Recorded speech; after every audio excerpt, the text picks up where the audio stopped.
ang hindi inaasahang bagong kapangyarihan sa pinagsamang lakas ng Young Monarch Song Soho at White Flame Descendant Lady Essel. At paano kaya madidiskubrehan ng ating bida kung nasaan ng Apostle of Itaran, kung ang nag-iisang Vice Guild Master ng Reaper Guild ay napakalakas at hindi pa niya kayang talunin. Dahil sa chapter na ito ay masasaksihan natin ang paggamit ni Soho ng band skill with White Flame Descendant Lady Essel na tinatawag na Demon Strike. Kaya huwag na nating patagalin pa. Let's go! Nagsimula ang chapter na ito kung saan nagbigay ng notas ang system na si Lady Essel, ang last survivor of Pure Blood Demon Novel, na nagpapahayag ng pasasalamat sa player at tinatanong kung gusto ba ng ating bida na i-recruit ang Monarch of the White Flame Descendant, which is si Lady Essel bilang kasamahan. Kaya nag-iba ang reaksyon ni Soho nang nalamang si Lady Essel ang second monarch na parang nagulat din si Lady Essel sa naging reaksyon ni Soho. At na-realize ng ating bida na kaya naging descendant ang babaeng ito dahil siya ang huling pure blood demon noble, kung kaya kaagad binanggit ng ating bida ang salitang accept. Nagbigay ng notas ang system na i-recruit ng ating bida ang White Flame Descendant at pwede nang gamitin ang band skill, and within the band skill mayroon silang skill na tinatawag na Demon Strike na kayang mag-deliver ng devastating attack galing sa energy ng White Flame Descendant. Subalit mayroon itong charge rate na 0%. Nagulat si Lady Essel dahil bigla niyang nakita ang status window screen, kaya napangiti si Soho dahil na-realize niyang hindi nakakapagsalita si Gray. Siguradong nakikita din ito ang status window bilang kumpanya ng Young Monarch, kung saan naguguluhan pa si Vero sa nangyayari, kaya kinonfirm ni Soho na si Lady Essel ang descendant ng Monarch of the White Flames. Pagkatapos, lumipat ang eksena sa isang lugar kung saan gustong subukan ni Soho ang band skill with White Flame Descendant Lady Essel. Kaagad inactivate ang band skill, Demon Strike, kung kaya't nilabas ni Lady Essel ang kanyang energy at tinipon niya ito ng buo sa dalawa niyang kamay upang ilagay sa kamao ni Soho, kung saan nagulat ang ating bida nang nakita ang aura na bumabalot sa kanyang kamao, subalit bigla na lamang natumba si Lady Essel na parang nawalan siya ng lakas matapos niyang ibinigay ang lahat ng energy kay Soho, kung kaya walang nagawa ang babae kundi magpahinga kaagad at makikitang namutla kaagad si Lady Essel at pumayat ang mukha.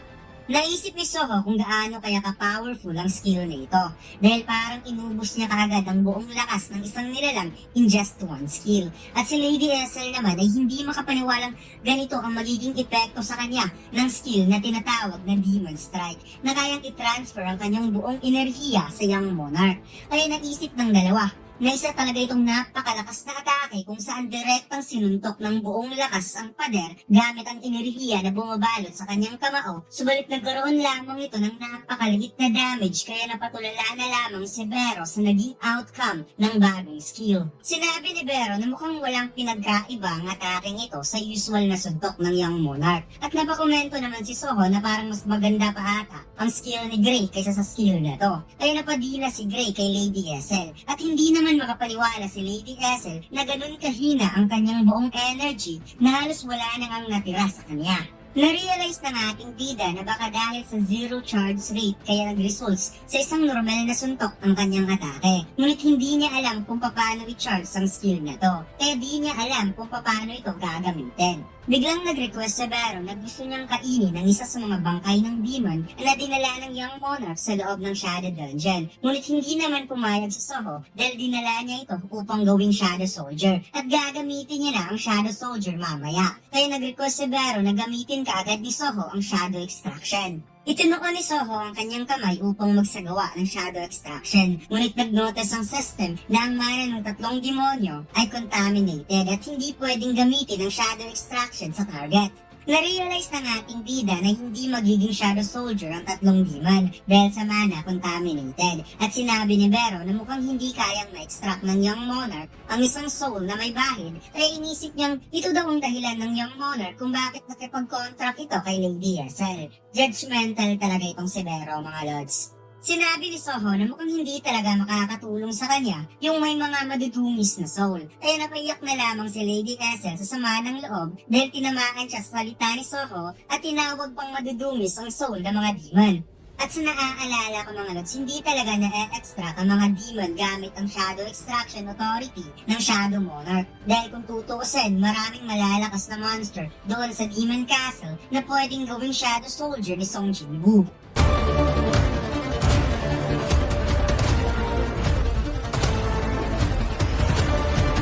Subukan mo maglaro ng One Online Single 4 Episode 7. Ang download link ay nasa baba. Maraming salamat, mga Lods. Nilapitan ni Soho si Lady Essel upang bigyan ng recovery potion at nahiya pa ang babaeng demonyo dahil mukhang siya lang ang nagbibigay inconvenience sa young monarch. Ngunit sinabi ni Soho na hindi niya kagad naisip na walang matutuluyan si Lady Essel sa ngayon. Kaya feel free itong magstay at gamitin ang isa sa mga sector city ng Shadow Dungeon. Kaya nagulat ang babae dahil parang sobra na ata ang binigay sa kanya ng young monarch. At maya-maya may biglang sinabi ang system na ang isa sa mga parte ng Shadow Dungeon ay nakadesignated na as a domain ng Monarch of the White Flame Descendant at si Lady Essel ang magiging master sa lugar na ito. At pangiting sinabi ni Soho na huwag itong mag-alala dahil sila ay magka-teammates. Biglang napasigaw si Vero habang kumakain sa bangkay ng demonyo at sinabing mayroon daw siyang nadiskubrihan na isang clue patungkol sa Apostle of Itaran. Kaya napadilat ang mata ng ating bida nang nalaman ang balitang ito.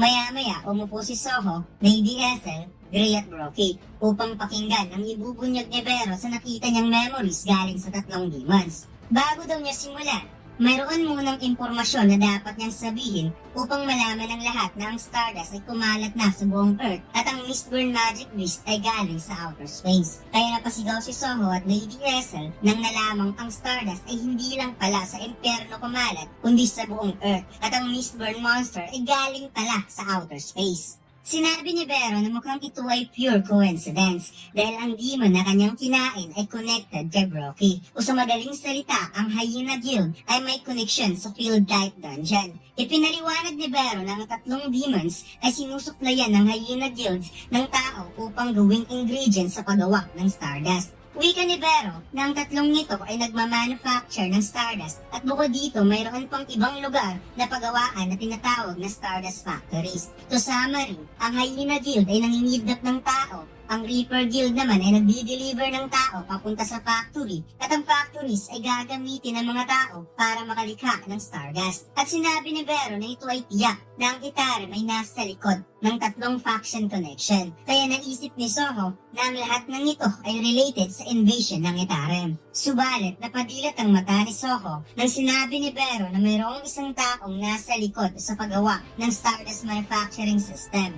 Wika ni Vero na alam niyang ang Apostle of Itaran ay nagtatago lamang somewhere on Earth. Ngunit napag-alaman niya na mayroong isang tao ang nag-a-assist ng Apostle na siyang gumagawa sa mga masasamang plano. At ang taong ito ay ang Vice Guild Master ng Reaper Guild na si Lee Min-song. Kaya magagawa lamang nilang malapitan ng Apostle of Itaran kapag magsasagawa sila ng investigasyon sa taong ito. Pagkatapos, lumipat ang eksena sa gusali ng Reaper Guild kung saan maraming media ang nakaabang sa main entrance sa paglabas ng Vice Guild Master Lee Min-song. Kagad nagkagulo ang mga reporters nang nakita nila ang Vice Guild Master. Kaya habang naglalakad si Lee Min-song, tinatanong nila kung ano ang nangyari sa investigasyon ng Hunter Association. Nasagot naman ni Lee Min-song na matapos daw ang lahat, napatunayan na walang aligasyong nangyayari. Napatanong ang isang reporter na hindi ba daw alam ni Lee Min-song na ang Hyena Guild ay nangingidnap ng civilian na siyang guild na sinusuportahan ng Reaper Guild. At mayroon pang maraming mga cases na ang mga hunter ay namatay sa kalagitnaan ng raid sa Soul Station Field Type Dungeon na siya namang minamanage ng Reaper Guild. Biglang naging malungkot ang facial expression ni Lee Min-song na parang siya ay nagluluksa sa mga namatay na hunter at sinabing sila ang Reaper Guild. Ginagawa nila ang lahat ng kanilang makakaya sa napakagulong mundo upang may salba ang lahat matapos ang malaking sakuna 2 taon na ang nakalipas. Ipinaliwanag ni Lee Min-song kung bakit sinusuportahan nila ang Hyena Guild. Ito ay dahil karamihan ng Hyena Guild Hunter ay mga dirang na siyang mabilis magsagawa ng service para sa kabutihan upang makapag-provide kaagad ng raid sa mga low-rank dungeon. At bilang Vice Guild Master ng Reaper Guild na siyang nagmamanage ng Soul Station Field Type Dungeon, akala niya na ito ay nagbibigay ng opportunity sa mga bagong hunter upang makakuha ng magandang experience na parang magsisilbing training station ng mga newly hired hunter. Ngunit hindi niya naisip na ang kanyang aksyon at intensyon ay para lamang sa kabutihan, subalit nagresulta lamang sa ganito. Kung nabigyan lang sana niya ng sobrang pag-aalaga ang management, wala sanang mawawalan ng buhay. Bumaha ang luha ni Lee Min-sung sa sobrang emotional at humingi siya ng apology sa nalikha niyang gulo. Kaya nag-usap-usap ang mga reporters na narealize nilang parang tama lahat ang sinasabi ni Lee Min-sung. At kapag totoo ang lahat ng sinasabi ng Vice Guild Master, posibleng ang Reaper Guild ay isang inosente at napakomento naman ang isang pang reporter na tama lahat ng sinasabi ni Lee Min-sung dahil kahit ang Hunter Association ay hindi nagbigay ng aligasyon at na-realize nila na ang Reaper Guild talaga ay nagbibigay ng kabutihan sa likod ng lahat ng aligasyon o di kaya sila ang tunay na bayani.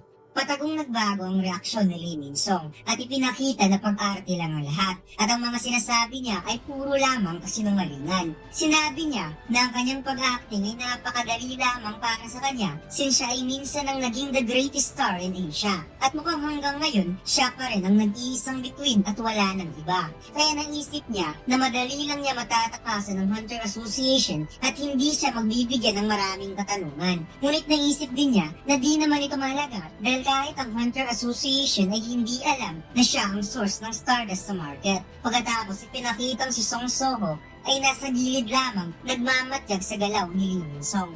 Tinanong ni Soho kung nararamdaman ba ni Vero ang magic energy ng Itarim kay Lee Min-sung. Ngunit tugon ng insekto na wala siyang nararamdaman kahit katiting na kapangyarihan galing sa Itarim. At gustong kumpirmahin ng ating bida na ang ibig bang sabihin nito, si Lee Min-sung ay hindi kinokontrol. Na naging sagot naman ni Vero, tama ka.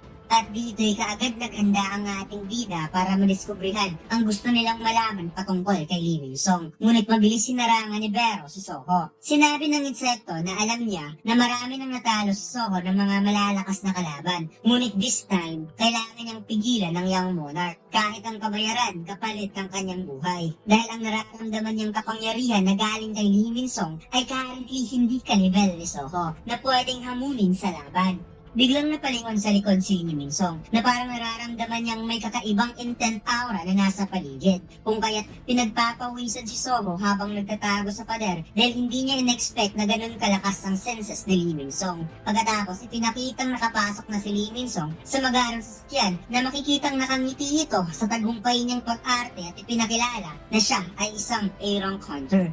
At dito lang nagtatapos ang ating kwento mga lads. Huwag mo sana kalimutang mag-like, comment at mag-subscribe sa ating YouTube channel at mag-follow sa ating Facebook page. Salamat!